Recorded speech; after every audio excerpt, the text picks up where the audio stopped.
Kita lanjutkan ke pertanyaan selanjutnya. Shalom, saya mau tanya, kalau agama selain Kristen berbuat baik, apakah agama itu benar? Kalau benar, bagaimana statement Pak waktu menyampaikan cerita atau khotbah? Kalau tidak, ukuran apa yang dikatakan untuk mengajarkan kebaikan? Apakah agama selain Kristen itu ajar orang berbuat baik? Saya kira iya, saudara ya. Karena apa yang diajarkan agama itu memang, misalnya jangan membunuh, jangan berzina, ya. Rasanya saya kalau melihat pada agama-agama yang ada di Indonesia, tidak ada agama yang menyuruh orang bunuh orang, tidak ada agama yang suruh umatnya untuk berzina, tidak ada agama yang suruh umatnya untuk korupsi dan lain sebagainya. Yang mereka suruh atau perintahkan dalam agama itu adalah hal-hal yang baik, ya, hal-hal yang baik. Jadi kalau kita mengatakan bahwa agama, di dalam agama itu ada perintah untuk berbuat kebaikan, memang ada. Nah, kalau saudara tanya soal ukurannya apa, ya, ukurannya adalah kita membandingkan dengan kitab suci kita. Jikalau apa yang diajarkan di sana sama dengan yang diajarkan di dalam kitab suci kita, maka kita menyebut itu sebagai baik.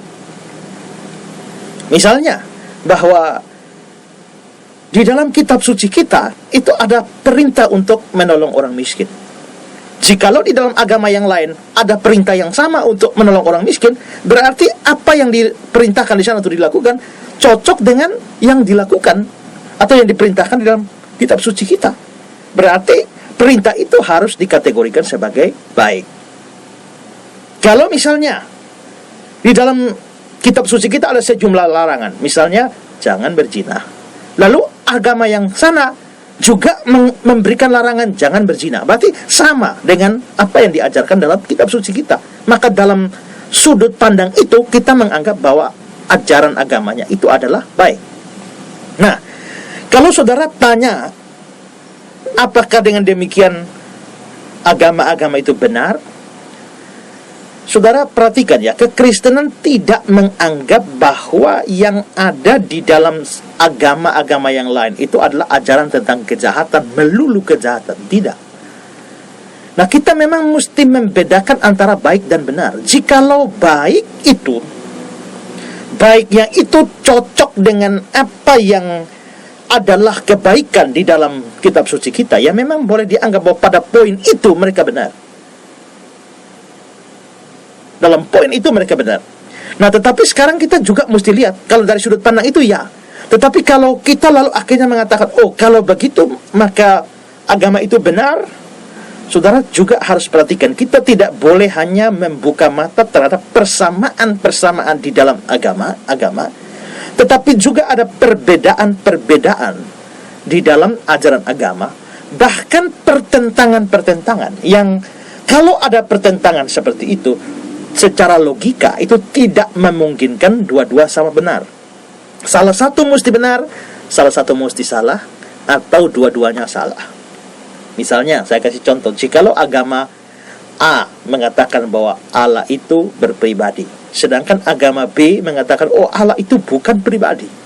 Bisakah agama A yang mengatakan Allah berpribadi dan agama B yang mengatakan Allah tidak berpribadi sama-sama benar? Tidak memungkinkan, saudara. Kalau Allah memang berpribadi, maka agama yang mengatakan Allah tidak berpribadi itu mesti salah. Kalau Allah ternyata tidak berpribadi, maka agama yang mengatakan Allah berpribadi itu harus salah. Tidak bisa dua-dua sama-sama benar. Neraka itu ada atau tidak? Jikalau agama A mengatakan neraka itu ada, agama B mengatakan neraka tidak ada, bisakah dua-dua sama-sama benar? Tidak memungkinkan. Jikalau neraka ada, yang mengatakan neraka tidak ada salah. Jikalau neraka tidak ada, maka yang bilang neraka ada itu menjadi salah. Jadi memang saudara, di dalam hal moral atau etika itu banyak persamaannya. Tapi kalau kita sudah mulai masuk pada area doktrin atau akidah, kita masuk pada wilayah ajaran, maka kita lalu akan melihat berapa banyak perbedaan, bahkan pertentangan-pertentangan antar ajaran agama yang satu dengan agama yang lain. Misalnya kita kekristenan percaya Yesus Kristus adalah Allah. Tanya pada agama lain, apakah mereka percaya bahwa Yesus adalah Allah? Mereka tidak percaya itu. sehingga tidak memungkinkan sama-sama benar. Nah, jadi mesti kita membedakan antara apa yang mereka ajarkan baik, tapi tidak lalu akhirnya menilai secara keseluruhan bahwa semua agama itu benar. Itu lalu kita menjadi tidak logis dan juga menjadi tidak alkitabiah. Ya.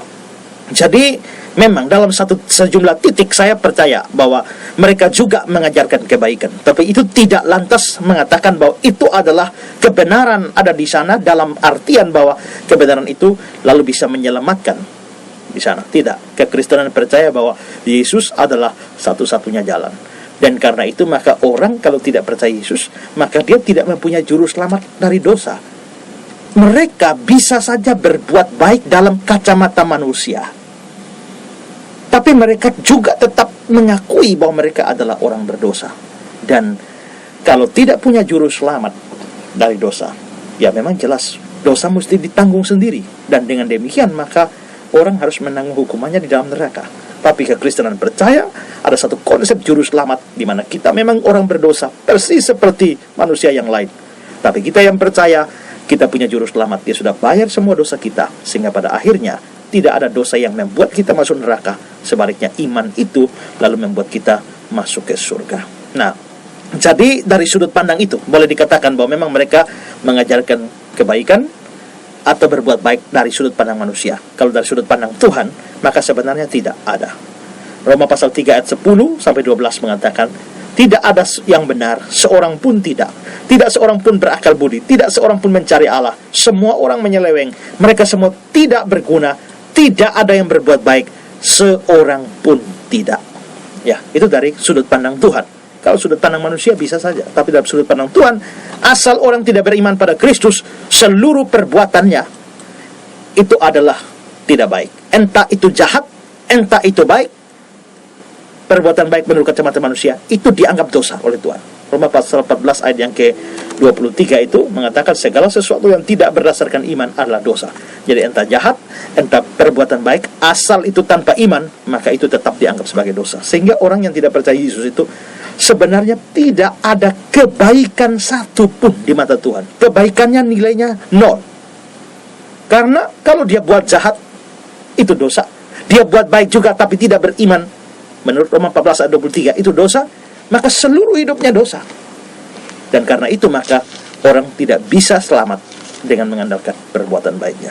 Dan ini juga berlaku bagi saudara yang beragama Kristen. Kalau saudara kira bahwa karena sudah dibaptis, karena sudah ditabis ini, sudah katekisasi, sudah ikut perjamuan kudus, jadi majelis, jadi pendeta, jadi penginjil dan sebagainya, dan otomatis selamat. Ingat baik-baik, kalau saudara tidak punya juru selamat di dalam hati saudara, tidak menerima dia sebagai Tuhan dan juru selamat, saudara pun akan tetap masuk neraka. Saudara, seluruh hidup saudara, Tuhan nilai tidak ada kebaikan sama sekali. Semuanya hanya dosa, dosa, dan dosa. Karena itu, percayalah Yesus sebagai juru selamat untuk keselamatan saudara.